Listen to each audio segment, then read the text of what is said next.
Hello tout le monde, c'est Hélène, j'espère que vous allez bien, que vous passez un bon début de semaine. Donc je vous retrouve aujourd'hui dans une nouvelle vidéo où on va voir comment notre organisation personnelle va impacter sur nos finances.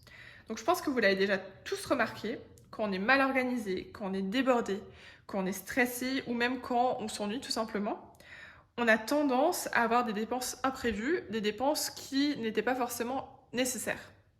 Donc ça peut être le cas quand on oublie de faire les courses ou on n'a pas le temps de faire les courses.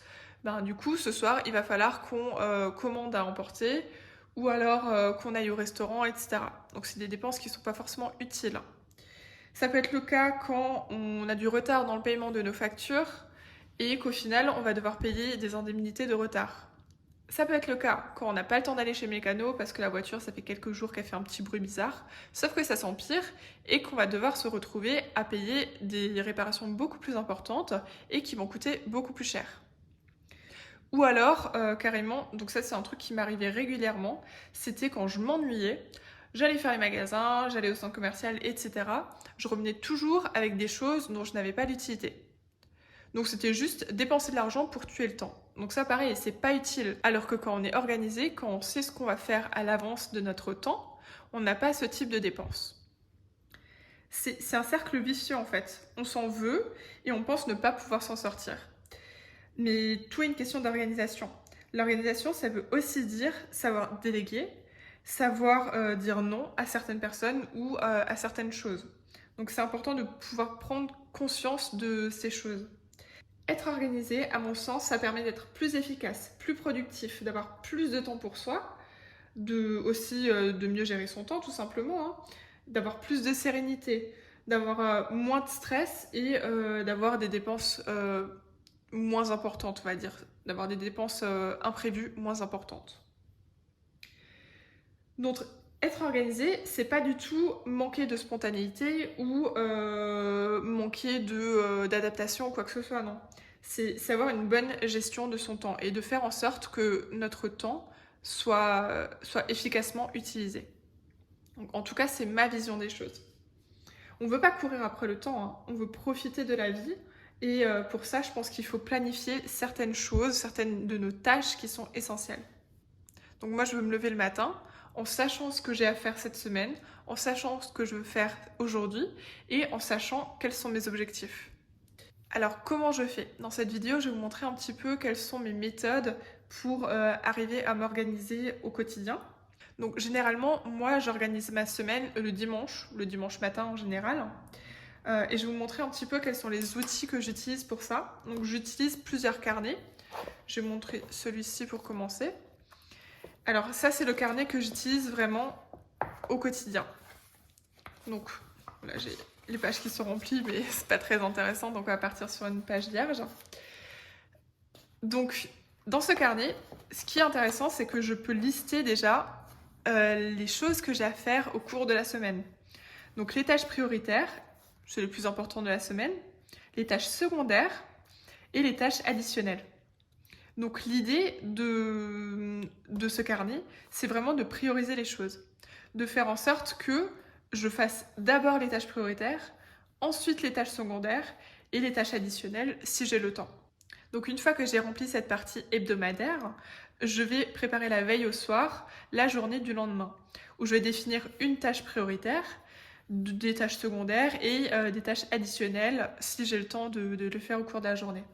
Donc ce carnet, il est top parce que ça nous permet aussi de renseigner quels sont les rendez-vous de notre journée et mettre quelques petites notes en pense-bête ou d'autres informations qu'on a envie de noter.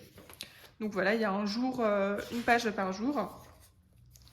Donc ça, c'est le carnet que j'utilise vraiment au quotidien. Il est vraiment top parce que ça permet vraiment de prioriser par importance de tâches. Le seul truc que je lui reproche, c'est la couverture. Il est un petit peu... vous voyez, j'utilise vraiment tous les jours, donc il commence à s'abîmer. Je sais qu'il existe aussi, donc je l'ai eu sur Amazon, hein, celui-ci aussi.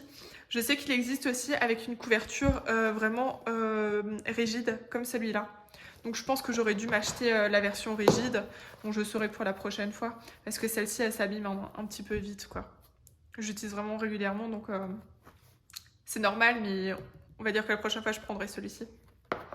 Donc ça c'est pour la partie vraiment au jour le jour. Donc ensuite il y a ce carnet. Celui-là je vous en avais déjà parlé dans une précédente vidéo. Je l'adore celui-ci. Donc je l'ai aussi trouvé sur Amazon. Je vous mettrai le lien de ces deux carnets en description si ça vous intéresse. Alors celui-ci, il est super intéressant parce qu'il permet d'avoir une vision globale, donc et budgétaire et vraiment les objectifs qu'on va atteindre au cours du mois. Donc ce que je fais avec ce carnet, c'est déjà en début de mois, je remplis le check-in mensuel. Donc je renseigne le mois en cours, mes intentions du mois, une affirmation. Donc si vous pratiquez les affirmations positives, c'est cool, vous pouvez les mettre là-dedans aussi. Indiquer les objectifs personnels du mois, mais ce qui est intéressant, c'est que on met une action à côté qui va nous permettre de réussir à atteindre l'objectif. Donc ça, c'est super intéressant. Et après, il y a aussi une partie financière où on met un objectif financier et ce qu'on va mettre en place pour y arriver. Après, on peut renseigner aussi des habitudes qu'on veut atteindre. Donc ça, c'est la partie intention, on va dire.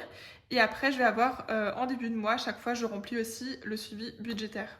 Donc pareil, mois en cours, revenu du mois, et les dépenses, les catégories de dépenses que je fais habituellement. Et ensuite, on va avoir, au fur et à mesure du mois, les dépenses, où je mettrai, par exemple, aujourd'hui, j'ai dépensé 15 € au restaurant, ou aujourd'hui je suis allée m'acheter une nouvelle paire de baskets parce que j'en avais besoin. On va noter à chaque fois la dépense et le montant correspondant. À la fin du mois, on pourra faire un total et répertorier ici les dépenses qu'on a faites par catégorie selon le budget qu'on avait alloué en début de mois et la dépense réelle qui est inscrite selon les informations qu'on aura mises ici. Si ça vous intéresse que je vous montre un petit peu comment je l'utilise vraiment au mois avec les informations, etc., vous dites-le moi en commentaire, je vous ferai une vidéo spécifique. Et ensuite, les infos que je renseigne à la semaine, ça va être toutes celles qui sont ici. Donc on peut mettre ici quelque chose qu'on a à faire au cours de la semaine, une sorte de to-do list globale. Noter les finances de la semaine. L'habitude que je veux suivre au cours de la semaine avec à chaque fois les petites cases correspondant au jour de la semaine pour cocher. Les tâches du jour à accomplir et les notes et rendez-vous. Donc celui-ci il est vraiment super complet aussi. À la rigueur, il y a certains éléments qui se ressemblent, donc ça c'est un petit peu dommage, il faudrait pouvoir mixer les deux. Mais j'utilise les deux parce que je les trouve vraiment, vraiment top en combiné. Et donc dans ce carnet, il y a une double page par semaine. Et ça va, je crois, jusqu'à 5 semaines. Ouais, ça va jusqu'à 5 semaines par mois. Et après, ça recommence sur un mois suivant. Donc c'est cool pour on va dire, pour les mois où on a des semaines en décalé. Voilà, donc ça, c'est ce que j'utilise en termes de carnet. Après, j'utilise un autre outil qui est le Google Calendar. Ça, c'est un petit peu plus poussé, on va dire. Mais moi, j'aime bien l'utiliser parce qu'il me permet de planifier vraiment chaque tâche et le temps que je veux y allouer. Ça me permet d'optimiser mon temps. Alors, je sais que ça peut à la rigueur stresser certaines personnes qui ont besoin d'avoir un petit peu plus de flexibilité dans leur emploi du temps. Moi, j'aime bien le Google Calendar parce qu'il me permet déjà de l'avoir sur mon smartphone. Donc, en général, je le planifie sur le Mac. Et après, je le garde sur mon téléphone pour pouvoir le checker au cours de la journée. En plus, j'ai des notifications, donc ça me rappelle, ok, donc en fait, dans une demi-heure, il faut que tu fasses ci, il faut que tu fasses ça. Moi, je trouve ça vraiment appréciable aussi. Et ça me bloque vraiment du temps pour chacune de mes tâches. Donc je sais que si dans mon Google Calendar, je mets, ok, tu as 2 heures pour faire ton ménage, ben je fais mon ménage en 2 heures parce que je sais qu'après, j'ai une autre tâche qui est planifiée. Donc ça me permet vraiment de bloquer du temps pour certaines choses. Si par exemple, si au lieu des 2 heures à faire mon ménage, je mets 3 heures, bah, du coup ça va empiéter sur le temps que j'ai prévu en temps de qualité, donc soit du temps pour moi, soit du temps avec mes proches, etc. Donc, ça peut être un petit peu bizarre comme réflexion pour quelqu'un qui n'est pas habitué à ça, mais je suis quelqu'un qui a besoin de vraiment beaucoup d'organisation et une certaine structure à suivre pour pouvoir vraiment avancer dans les choses. Donc pour moi, ça c'est top. Si vous connaissez pas le Google Calendar, pareil, je vous mets un lien en description de vidéo. Ça fait partie de la suite Google. Donc si vous avez un compte Gmail, c'est associé quoi. Vous avez juste à remplir vos informations. Donc ça c'est super pratique. Et ça permet aussi de planifier son temps selon le moment de la journée où on a le plus d'énergie. C'est que moi j'ai plus d'énergie le matin, donc je vais programmer le matin les tâches, on va dire, qui me demandent plus de réflexion et qui sont un petit peu plus conséquentes. Voilà. Donc ça c'est un outil qui est vraiment top. Moi j'adore. Dire que ça fait pas très longtemps que j'utilise. Et ensuite, la troisième chose que je planifie toutes les semaines, c'est mes repas. Alors, je ne les planifie pas au jour le jour, mais en milieu de semaine, généralement le mercredi, je me pose et je réfléchis au menu que je vais avoir pour la semaine suivante. Alors pourquoi je le fais déjà le mercredi? Tout simplement parce que je fais mes courses soit le jeudi, soit le vendredi soir. Je veux pas faire mes courses le samedi, il y a trop de monde. C'est tout de suite la prise de tête et on perd beaucoup trop de temps. Moi, les courses, pour moi, c'est vraiment... Enfin, c'est un peu comme une corvée. Je n'apprécie pas spécifiquement le faire. Donc du coup, c'est vrai qu'il faut que ça prenne le moins de temps possible et que je puisse avoir tous les éléments qu'il me faut rapidement. Donc pour ça, je fais ma liste, donc déjà des repas que je vais avoir au cours de la semaine suivante, et la liste des choses qu'il faut que j'achète du coup aux courses. Une fois que ça c'est fait, je fais mes courses, etc. Et après, le dimanche, je me prends 2 heures, on va dire, pour préparer mes repas de la semaine. Ça se garde, hein, ça se garde facilement. Vous mettez ça soit dans un... Il existe des tubes, des récipients en verre sous vide. Si vraiment vous avez peur ou que vous avez de la viande ou du poisson, vous pouvez le congeler. Moi, je suis végétarienne, donc c'est vrai que j'ai un petit peu moins ce souci. Les légumes, ça se garde très bien. Donc, du coup, je mets ça le... Donc, du coup, je fais ça le dimanche matin en général. Et je suis en fait, j'ai plus qu'à suivre les repas que je me suis préparés. Donc le type de repas, le nombre de portions que ça me ramène. Par exemple, ça, je sais que je vais le manger le midi du coup. Ça me fera 2 midis. Et je note aussi par contre les restaurants et les sorties qui sont prévus. Donc par exemple, vendredi midi, je vais au restaurant avec mes collègues. Samedi soir, je vois des amis. Et dimanche midi, je suis invitée chez mes parents. Donc du coup, c'est des repas qui ne sont pas à prévoir. Je prévois uniquement du coup ceci. Voilà, et tout ça en fait, ça me permet du coup de ne pas avoir à y penser au cours de la semaine. J'ai mes repas qui sont déjà tout prêts dans mon frigo. J'ai tous les éléments, j'ai juste à le réchauffer. Donc ça c'est vraiment un gain de temps.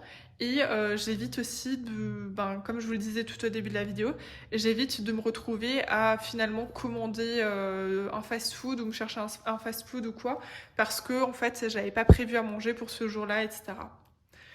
Voilà, donc ça c'est les éléments que je mets en place pour planifier ma semaine, pour m'organiser. Et c'est vrai que depuis que je fais ça comme ça, je me rends compte qu'il y a quand même pas mal de dépenses que je n'ai plus. Et surtout des dépenses imprévues quoi, des choses que je pouvais éviter, là du coup c'est vrai que j'en ai quand même de moins en moins. Voilà, donc j'espère que cette vidéo vous a plu, que vous avez appris certaines petites choses. Surtout n'hésitez pas à me dire comment vous vous organisez et ce que vous utilisez comme support en fait pour vous organiser. Ça m'intéresse vraiment de voir et puis ça me permettrait peut-être aussi d'améliorer ma méthode. Voilà, donc n'hésitez pas à me dire. Donc merci beaucoup d'avoir regardé cette vidéo et puis je vous dis à très bientôt. Bisous!